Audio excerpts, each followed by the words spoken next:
Hello everyone, and here is a brand new Victoria 2 tutorial, and instead of talking about forming countries and strategies and all that, I wanted to get into some more details and mechanics of the games. And oh god, I couldn't really think of one particularly off the top of my head to talk about.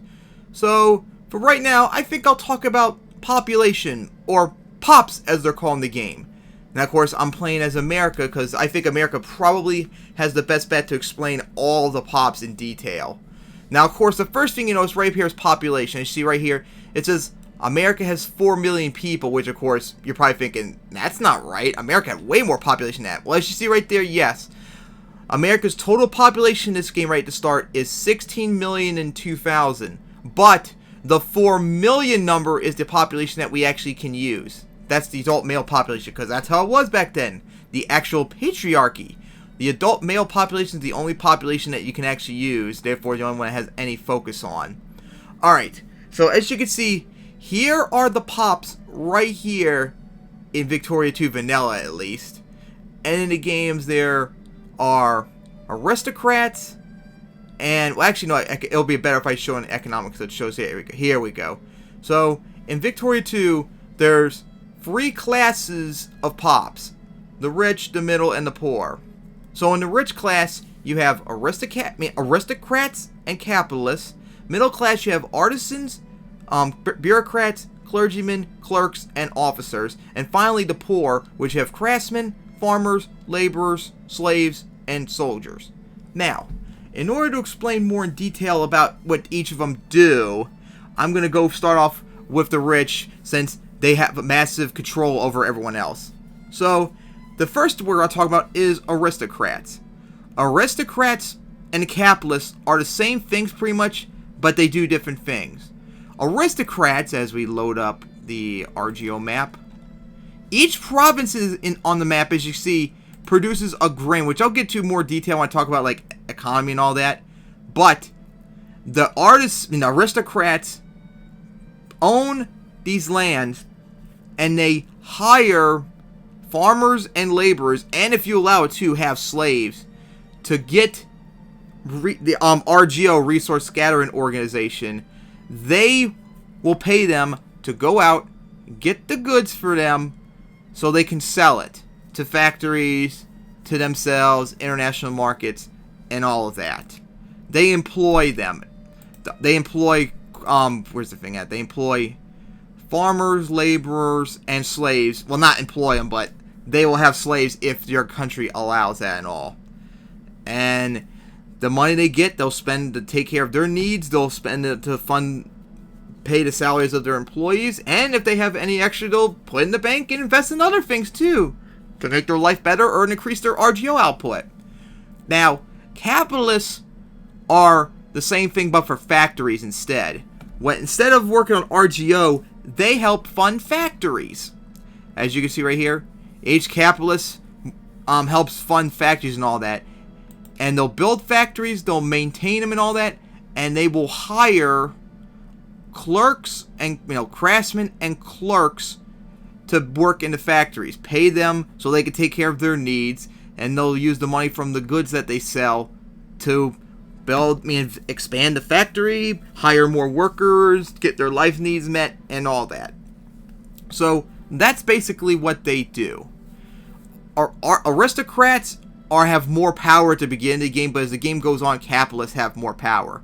Now, in order to promote capitalists, you're going to need high literacy. I don't know the actual threshold. Maybe it'll say on maybe it'll say the requirement. Oh, wrong one. I think you need to be middle class, I think, in order to promote up. This is not working. Let's see. Middle class. Here we go. Clergy, they're middle class. Let's see what it says. Oh, damn, it's not saying. Oh, darn.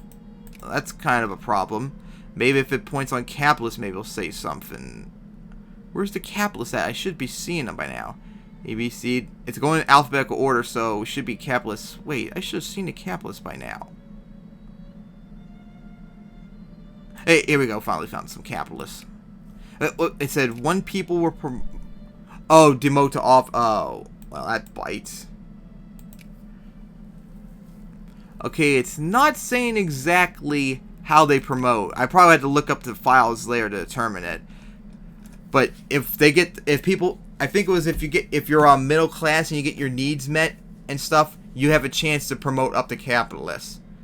Now, let's see, I'm getting lost. Of course, I'm very tired. The next population I wanted to talk about is the middle class. Now, of course, okay, no, I already talked about most of the poor, but I'll stick with middle class right now. This is officers. The only thing officers do is, the more officers you have in your population, the more leadership points you get. The more leadership points you get increases the amount of points you can get to build generals and admirals. You need 20 leadership points to build a general or an admiral. So the more officers you have, it increases. So you see right now, I get almost 4 points. Wow. So that means like slightly over, I think like 6 or 7 months, I can build a new general. So yeah, the more officers you have, the higher number they have. But that's all they do, if I remember correctly. Now get that back up. I'll get the clerks later on, as we'll talk about when I get the craftsmen. Now, clergy. Clergymen are very important. At the beginning of the game, they're like the most vital, especially if you're uncivilized and have low literacy, the most vital pop group to promote.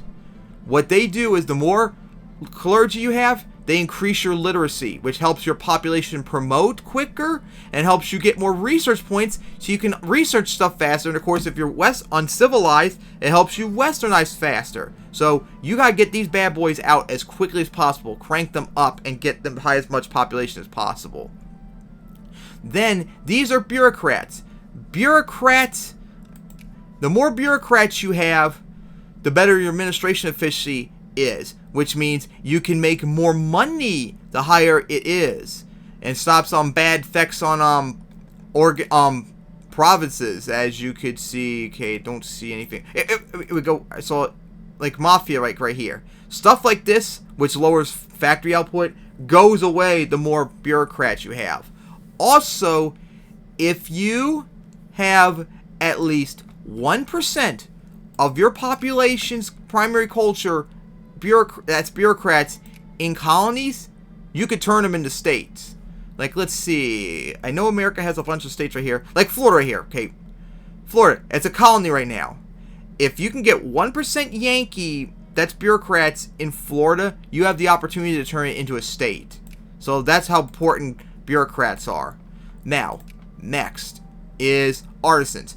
Artisans are like the in-between, artisans basically is the way I could describe it, is like, they're self-employed farmers and laborers.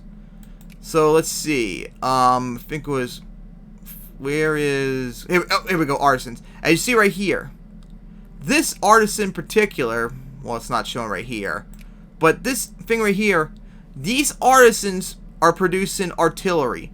They are self-employed, they build stuff, and they sell the goods to whatever they need for, basically. They're pretty useful very early on, especially if you can't produce stuff. Especially when you can't produce them. Like, God, can you imagine if you have artisans in an uncivilized country that's producing some of this stuff for you? You can quickly self-supply yourself, which I usually do very much. These guys are pretty important for a lot of countries very beginning of the game, but usually as the game goes on, they have less value. But they're pretty important very early on, so you want to have a lot of them too. Now, I think that's well, I didn't talk about clerks, but I'll get to that. I'll probably get to that right now. So, craftsmen and clerks. Like I said, craftsmen and clerks are employed in factories. The more employees you have in factories, the better for output tech they have, the more industry score you have, and depending on the factory, if it's doing really good, they'll make a lot more money. But if they're not doing good, they could be a little bit of trouble. Clerks are smaller population. The ideal thing is for each factory, because you can have 10,000 workers each level, is you want to be 80% craftsmen and the 20% clerks. That's the ideal one. Clerks provide much more output and for output than craftsmen, but you want to still be vast majority craftsmen. I think for efficiency's sake.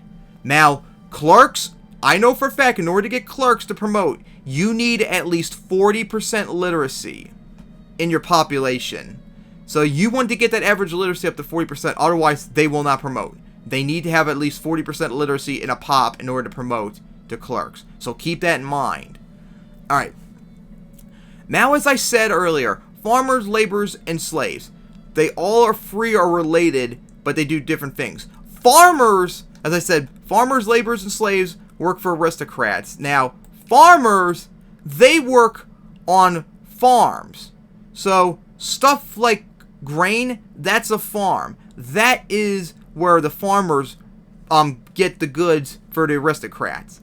Now, stuff like iron right here, that is done by the laborers. They go into mines and all that to get these goods. Now, I don't know exactly what is what. Maybe like timber right here, that might be like laborers, food, cattle, all that. Anything that involves like cattle, growing stuff, that's most likely going to be farmers. Anything like going through mines and stuff like that, that's going to be laborers. Now, slaves are both. They're both farmers and laborers. They can do both.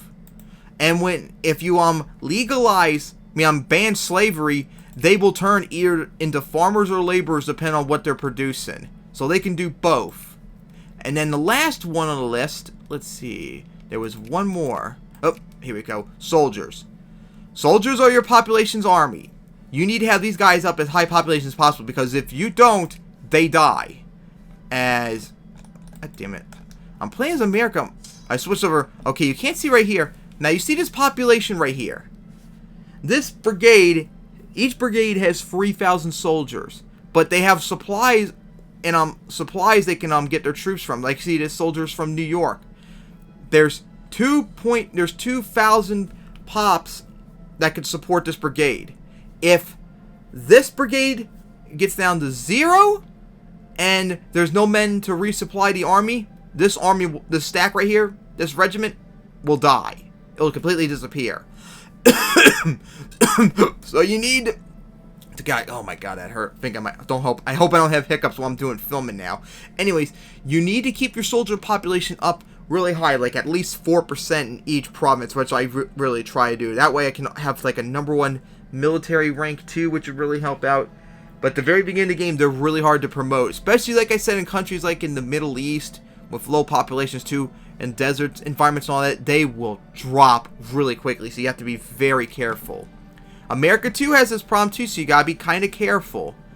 So the ideal thing is for pops is you want to get clergy at least 2% of your population in each state.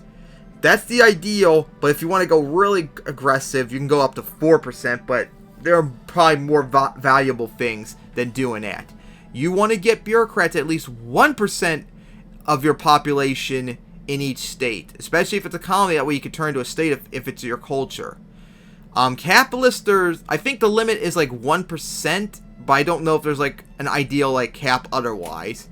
And like I said, soldiers, you want to get to 4% in each province. That way you can quickly resupply them quicker.